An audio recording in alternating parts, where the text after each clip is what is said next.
În Japonia am descoperit că din cultura locală face mare parte și mâncarea. Așa că să mâncăm bine, că tare frumos e pe aici. Mamă, pe unde ne bagă doamna asta?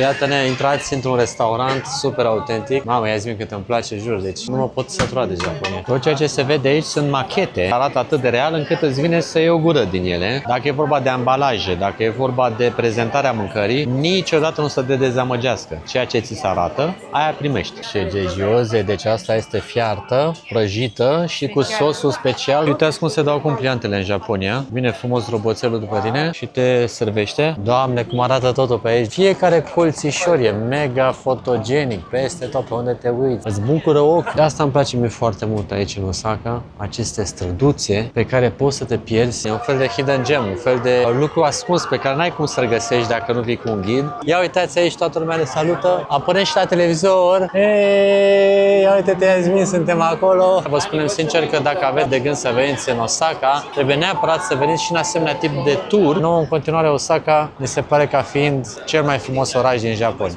Atunci când te gândești la Japonia, mi se pare că ai imaginea asta de Osaka, de străzi, de afișe, de machete. Ia uitați și aici, ce zăpăceală, ce atmosferă, deci cam așa e la izakaya. Mamă, ce ai făcut Yasmin aici? Noroc, s-a pus aici campai. Mâncarea este absolut genială, atmosfera la fel, prețurile o să vă spun la final, dar sunt excelente. Salutare, oameni buni și frumoși din Osaka, tocmai ce ne-am cazat și o să mergem la un tur culinar. Abia aștept să degust toate felurile de mâncare pe care le au aici. Cert este că vreau să vă prezint puțin și camera. Avem de data aceasta două paturi separate, ceea ce o să ne ține puțin la distanță, dar asta e situația. Avem și pijama. Ia uite ce interesant. Avem mărime. Ia uite, cred că asta este mai mare sau e mai mică. Nu știu. Avem pijama. Asta este interesant de remarcat. TV, care cred că o să stea la mine pe partea asta ca să pot să-ți fac vizionarea plăcută. Dar TV-ul ăsta se va dovedi a fi foarte inutil pentru că avem mare proiector aici și putem să-i dăm drumul chiar aici pe perete. Foarte mișto, n-am mai văzut asta de mult. Purificator de aer, birou la care să pot să stau să-mi fac și o treabă liniștit. Pe Yasmin care se admiră și de-abia așteaptă să iasă la tur. Ia să vedem și baia cum se prezintă. Doamne, cât îmi plac băile astea ale lor. Întotdeauna o să fie curate ca lacrima și v-am spus, au un sistem ăsta foarte ingenios în care baia este ca într-un fel de capsulă în care, vedeți, totul este plastic aici și e izolat de asemenea natură încât să nu facă igărasie, să n-ai inundații sau alte zăpăceri. Deci chiar arată foarte bine hotelul. Bagajele de rigoare, na, știți cum e la noi ghiozdanul și coanul. Iar aici, iarăși asta mi se pare interesant că ei întotdeauna izolează toaleta, da, unde îți faci nevoile, de zona unde te speli. Și evident avem acest capac cu toate aceste funcții pe care, sincer, niciodată n-au reușit să le înțeleg pe toate cam ce reprezintă, dar întotdeauna capacul va fi încălzit. Deci când te așezi pe el, ai tot starea așa de bine. Deci cam asta este cazarea. Ceea ce mi se pare foarte fain aici este că este amplasată într-o zonă centrală. O să întoarcem așa un pic să ne uităm pe geam. De aici de unde suntem noi amplasați, suntem cam la 20 de minute distanță de toate atracțiile majore ale orașului. Ceea ce ne interesează pe noi cel mai mult este că această cazare este una de buget acceptabil, ținând cont de locația în care este amplasată. Așa că o să vă las în descrierea acestui videoclip și linkul de unde o să puteți să faceți o rezervare dacă vă place ce ați văzut aici. Hai să mergem, că mi-e foame deja. Mamă, pe unde ne bagă doamna asta?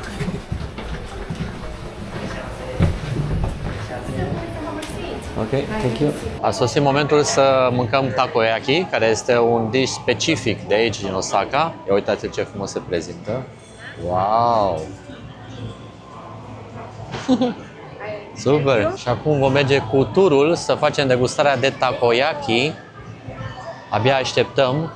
Este, după cum ați văzut mai devreme, un restaurant care este și în ghidul Michelin. Deci haideți să vedem și care va fi gustul. Partea frumoasă a turului este că te duce la o masă privată unde stai cu prietenii și mănânci. Ia uitați-vă cum se mișcă, așa sunt niște fulgi de ton, așa se numesc. Bonito Flakes.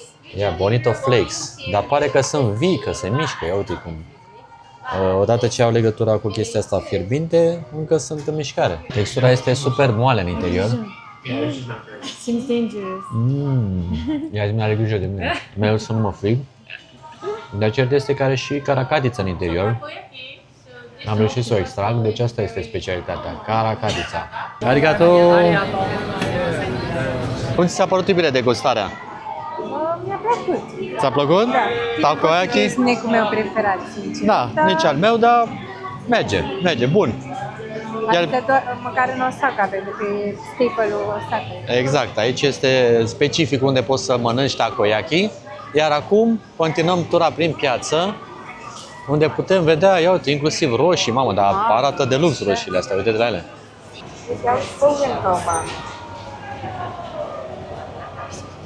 Ia uitați ce caracatițe micuțe aici. Wow! Yasmin, nu să vezi ce caracatițe micuțe. Baby. Octopus. Deci aici este Kobe, este Vita Kobe, 3000 bucata. Dar există și Wagyu, unde este undeva la 1000, ce vedeți acolo. Doamna le aranjează așa foarte meticulos, să nu se lovească între ele. Și tot ceea ce se comandă aici se poate mânca în restaurant. Tot ceea ce se vede aici sunt machete. Da? Și frunza asta se vede care textură, dar arată atât de real încât îți vine să iei o gură din ele. Și asta v-am spus, întotdeauna mi-a plăcut la ei și în continuare se aplică. Dacă e vorba de ambalaje, dacă e vorba de prezentarea mâncării, niciodată nu să te dezamăgească. Ceea ce ți se arată, aia primești. Și asta mi se pare întotdeauna foarte corect față de noi, mai ales străinii, pentru că știm ce cumpărăm și ce o să căpătăm. La fel și aici, uitați ce frumos se prinde sushi-ul, deși nouă ne place mai mult acela care este la bandă, proaspăt făcut, foarte fresh. Aici cred că au cartofi dulci sau, da, sweet potato. Acolo sunt cu scoici, putem să avem toate categoriile de scoici peste tot expuse. Iar aici, dacă faci greșeala să vii și să fii nemâncat, sigur vei scăpa la tot ceea ce vezi, pentru că ai ce să mănânci. Inclusiv cred că asta e burtă aici.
Am ajuns și pe strada de ustensile, de chestii pe unde vin localnicii să-și cumpere pentru acasă.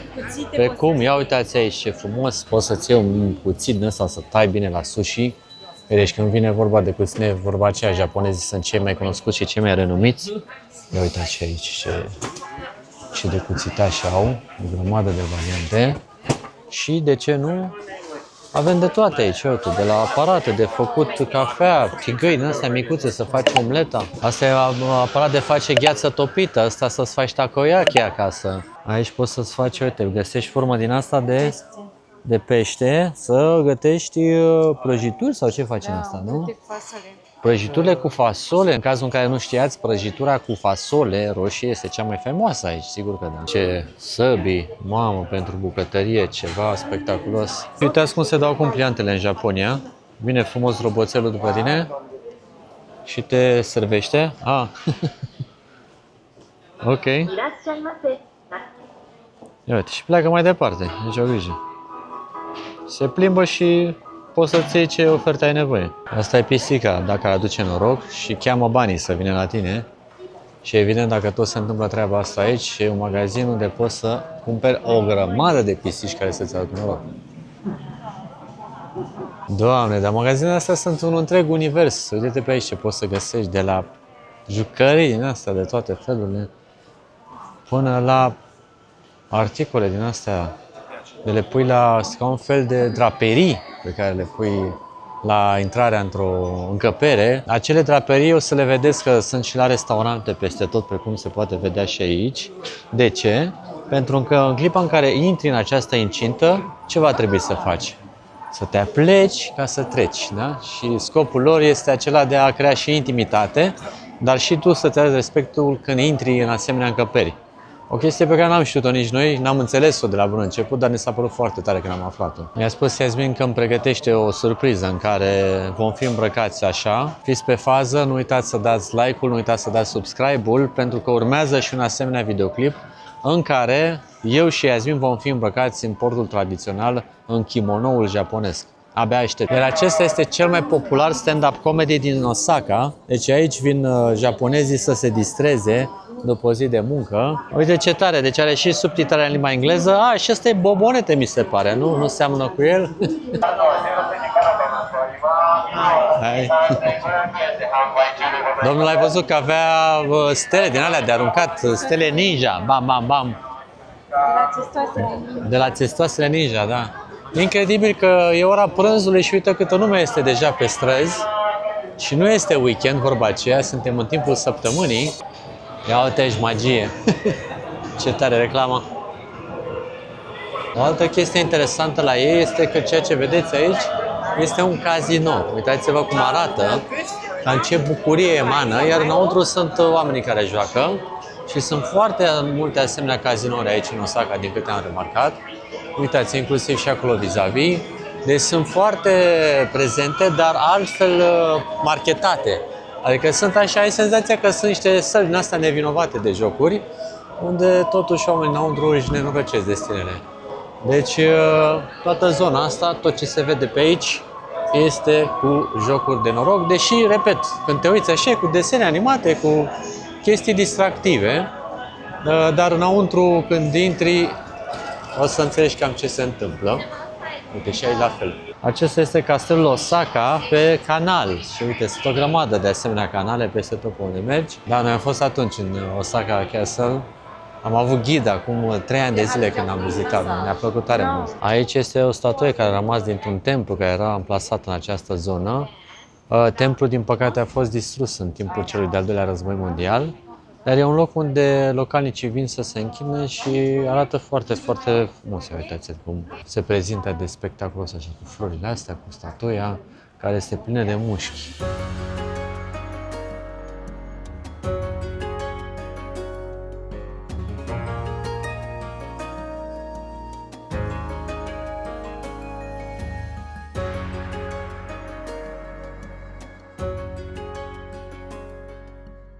Ce frumoase sunt străduțele astea așa mici, înguste, unde poți să vii într-un restaurant în care cel mult vei găsi 10 locuri disponibile.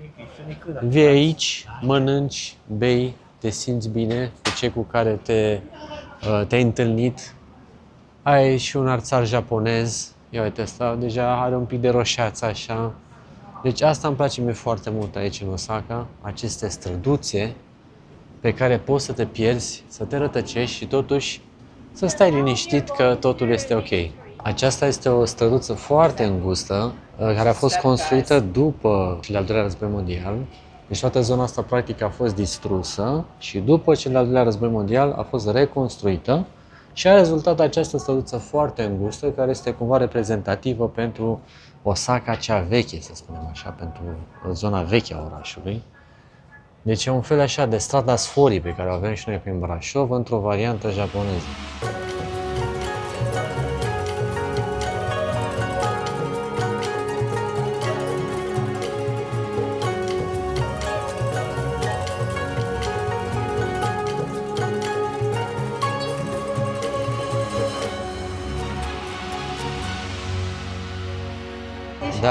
Da, exact cum spune și Iasmin, un fel de hidden gem, un fel de lucru ascuns pe care n-ai cum să-l găsești dacă nu vii cu un ghid.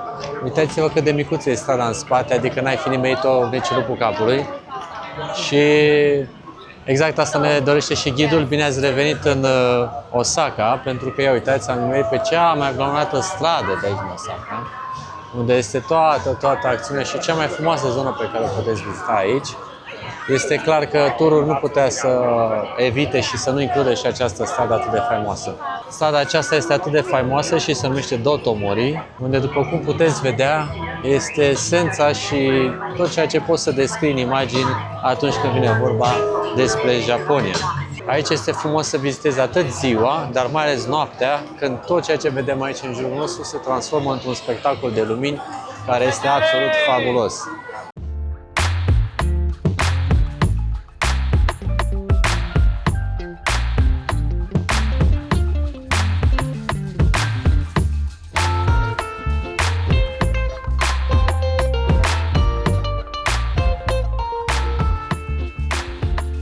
Aici o să încercăm gyoza. Ia să vedem pe Yasmin, se apleacă. Dacă intră aici, se apleacă. Dar ia uitați-vă la mine când trebuie să intru printre stegulețe. Trebuie să mă las până dispar din cadru. Și iată-ne, intrați într-un restaurant super autentic. Mamă, Yasmin, cât îmi place, jur, deci nu mă pot sătura de Japonia.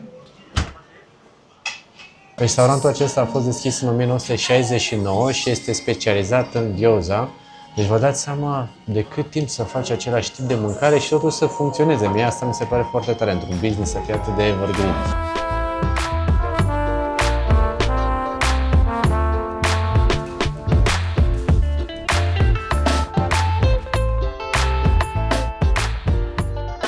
Ia uitați aici ce gyoze, deci asta este fiartă, prăjită și cu sosul special pe care doamna noastră ghid a zis că a vrut să facă acasă. Back home you didn't manage to do it. Deci a vrut să-l facă sosul ăsta acasă și n-a reușit. Atât de special e și de, vă dați seama, de atâția ani de zile. Deci o masă îmbelșugată și ne place ce se întâmplă aici. Experiența de aici este foarte frumoasă și pentru că ne-am făcut niște prieteni din Marea Britanie și din Statele Unite, mai mult din Venezuela, care stau în Statele Unite.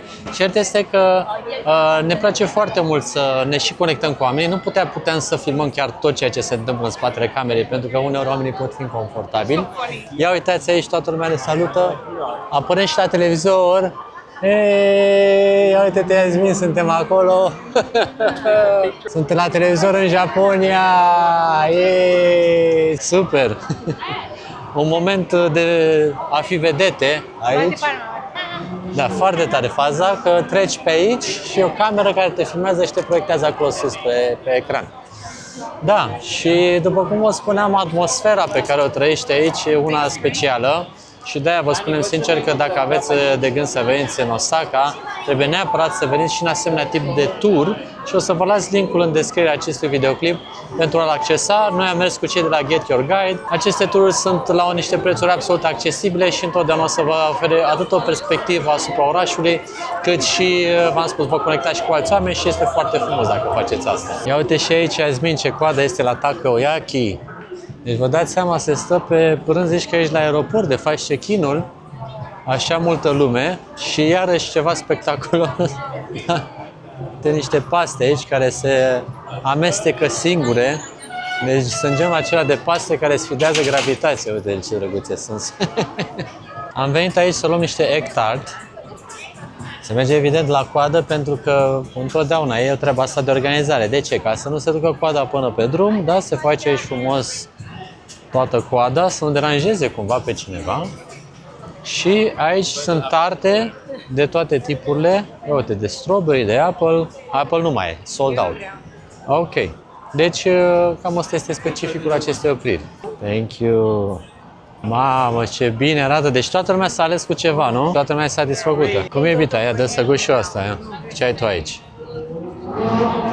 Matcha și fasole. E chiar bună. Super creamy. Eu vreau să mai prind și colțul ăla și m-a lăsat cu gura. Ia mi-ai făcut-o, eram... O să vezi la filmare. La mine e telefonul tău. Bună e, bună. Aici are fasole. Super bună.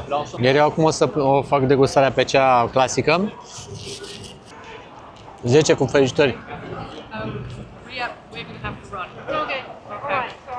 Îmi dau seama ușor că vlogurile noastre au fost și se transformă în vloguri foarte culinare. Vă rugăm să ne iertați dacă nu vă place acest aspect. Mai că în Japonia am descoperit că din cultura locală face foarte mare parte și mâncarea. Așa că să mâncăm bine, Că tare frumos e pe aici. Da, fasolea de aici e caramelizată. Fasole caramelizată? Mamă. Iasmin nu prea mănâncă desertul pe bază de fasole, dar de data asta a dat în fasole. Nu așa se zice? Hai, schimb. Dar ține bine, că vezi că... No, ține bine. Nu așa, stai așa. În momentul în care ne luăm la revedere, dar prieteni, dar s-au legat prietenii de o viață aici. Vezi că ne știm de 2 vieți. Nice to meet you. Thank you. Thank you. See you, have fun. Iar aici eu mănânc varianta cu matcha și cu fasole. Acum mă bucur mai mult de ea pentru că e toată a mea. Aia e mai bună decât original. E mai bună decât original, așa este. Am făcut schimb cu Iasmin, am păcălit-o. Și tu mă faci pe mine să par vilenul, că nu ți-am dat, că nu știu. Bună, nu? Ia uite. A fi consemnat, da, mi-a lăsat mie ultima bucătură. Așa om. Vreau să spun că aici în Japonia, ei dacă afișează ceva pe ambalaj, la snack-uri, trebuie ca neapărat produsul din interior să aibă fix dimensiunea de pe ambalaj. Deci, fiecare biscuite trebuie să aibă fix dimensiunea asta, pochiurile la fel. Cum sunt aici, exact atât este stixul. Asta e o chestie interesantă. Deci, practic, nu poți să te mintă cu ambalaje da, care... să-ți arate, nu știu ce, ciocolată sau Da. biscuite uriașe. Adică, mai simplu spus, bomboana asta, ea trebuie să fie cam atât de mare, nu? Da, adică dacă Stixul scoți ăsta trebuie să fie cam stixul ăsta ar atât. trebui să fie atâta. Da, adică Ceea să ce nu-ți pare arate eu. o cutie imensă cu o chestie și mai imensă și în interior să fie nimic. Și au mai multe scheme, adică, de exemplu, la lapte, dacă e 100% natural, e indentat într-un colț, ca să știi și dacă ești orb sau dacă te grăbești sau așa, să nu stai să citești o grămadă pe ambalaj. La fel, la sucurile de fructe, dacă e fructul pe jumate, înseamnă că e 100% fruct. Dacă e fructul întreg, înseamnă că e până în 99%, dar poate fi și 10%. Și dacă sunt desene, adică e desenat așa, caricatură, e sub 5%. Adică bei o caricatură. Doamne, cum arată totul pe aici. Deci Iasmin are foarte mare dreptate, că tot ceea ce înseamnă despre Osaka poate fi descris mai mult în imagini decât în cuvinte. Fiecare colțișor e mega fotogenic, peste tot, pe unde te uiți. Vezi așa câte o zonă asta în care îți bucură ochiul, efectiv îți bucură ochiul tot ce se întâmplă aici, ziua sau noaptea. Nu contează, important este să ieși pe stradă și ceva se întâmplă. Cum este și cazul aici, a se vedea în zare toată zona aceasta. Of, Doamne, nu ne putem sătura. Sincer, noi am fost și în Tokyo, v-am spus, am fost și în Kyoto și în alte orașe mari ale Japoniei, dar nouă în continuare Osaka ne se pare ca fiind cel mai frumos oraș din Japonia. The best. The best. Bine, nu, adică și Kyoto e super, Kyoto e mai nostalgic, Fiecare, așa. da, fiecare. Dar Osaka, atunci când te gândești la Japonia, mi se pare că ai imaginea asta de Osaka, de străzi, de afișe, de machete, de coloare, știi? Și de fapt Și e toate Osaka. accesibile într-un spațiu restrâns, adică aici nu trebuie să mergi o grămadă să ajungi în locurile importante. Totul este walking distance, să spunem așa, poți să ajungi printr-o plimbare lejeră și v-am spus, mie îmi place foarte mult totul și ziua, dar mai ales și noaptea, arată spectaculos.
Am ajuns și la izakaya.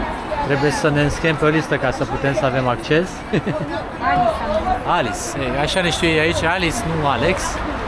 Și până când o să se găsească loc să intrăm în izakaya, Iasmin se uita zilele trecute pentru că eu i-am cerut, fie vorba între noi, să ieșim și într-un club, într-o discotecă. Să vedem și noi cum se distrează oamenii pe aici. Și s-a uitat la review-urile acelor discoteci, unde alți turiști, nu localnicii, scriau că localnicii cam insistă pe la fete, adică la modul că pun mâna pe ele, vor să le atingă. S-a ciudat să asiste la comportamentul băieților, că părea că fetele îi resping și ei erau super puși. Super, da, insistenți. Deci și că era cam la limita violului, așa, ca să nu exagerăm, dar ați înțeles ideea. Adică oamenii insistă. Da. Și n-am mai mers în Și club. n-am mai mers în club, că vă dați seama, eu sunt și cu fitilul scurt, dacă mi-a careva în vizor pe Iasmin Ivanovici. Eu cred că aveau treabă cu localnicele, Da. nu cu turistele. Da, mă rog, nu vrem să... Dar nu ne-ar fi plăcut oricum să asistăm la regulile astea, pentru că mie nu-mi place, adică... Arisan, ia! Arisan, hai că...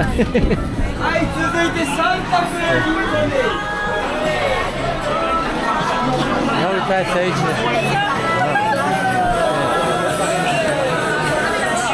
Aici. Nu știu că fac...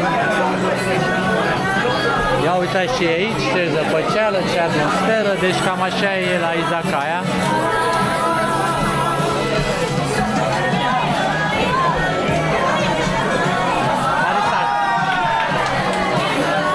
Va trebui să ne scuzați că de aici vlogul va deveni foarte zgomotos, dar nu avem microfoane la noi, așa că o să tragem cu ce avem și o să vedeți ce comandăm și mai ales ce o să bem. Mamă, ce ai făcut Iasmin aici? Noroc! S-a pus aici campai! Campai!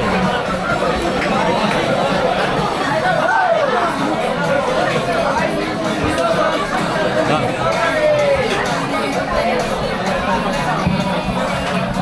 Mamă, ce bun e! Noi ceea ce bem aici este o băutură locală făcută cu sociu, așa cred că se numește. Deci nu prea tare, dar exact că trebuie să fie, să te amețească. Și cu lămâie și cu apă minerală. Este genială, vă spun sincer, intră și în timpul mesei și după masă. Iar aici e bine să mănânci niște damameasa, sunt așa ca alunele. Și bineînțeles un platou corect de sashimi. Sashimi cu mult wasabi, că așa ne place mult. Mâncarea este absolut genială. Atmosfera la fel. Prețurile o să vă spun la final, dar sunt excelente. Băiatul nostru, el e cel din Panse Bun. L-am cunoscut și data trecută și un băiat foarte harnic. L-am remarcat, e și simpatic, vorbește, s-a băgat în seamă, ne-a condus de fiecare dată. Ce miche!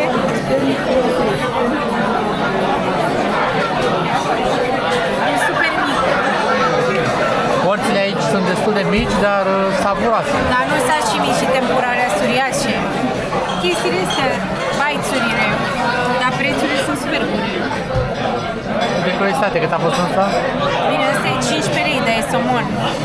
Adică, zic că e ok ăsta. Dar gen sashimi-ul ăla e 24 de lei și un mare platou. Mie îmi place foarte mult atmosfera de aici. Se vorbește tare, toată lumea râde, se bea și mai ales, atenție, se fumează la interior. Deci asta e total. Îi vezi pe japonezi aici cum fumează la interior ca turcii. Arigato gozaimasu! Așa. Deci poți să comanzi o carafă normală sau poți să comanzi un refill. Nu, după aia. După aia, da. Deci după ce ai comandat o carafă normală, poți să pui refill în carafa normală. Care e mai ieftină. Asta e șmecheria la izakaya, că faci aceste refilluri după refilluri după refilluri până când o să ni se încurce limba. Arigato gozaimasu!